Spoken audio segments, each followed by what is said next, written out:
It was the Northwest windstorm of the century. On Columbus Day 1962, the West Coast was hit with what they nicknamed a big blow. In the Pacific Ocean, they're called typhoons, but if it had been the Atlantic, it had been a hurricane. We had winds upwards of 150 miles an hour that were at Cape Blanco on the southern Oregon coast, and wind speeds maybe in the 180s further north. The wind was a surprise to those in Coos County, as the local paper called for a nice typical fall day.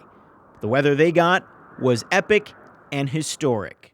Some warm, moist air moving north from California met some cold Alaskan air moving down the Gulf of Alaska. Coming in from the west was Typhoon Frida. And the three of those things met together and created this weather event that MetLife Insurance Company labeled the biggest natural disaster of 1962. And it's Oregon's largest wind event. Upwards of 45, 46 people were killed.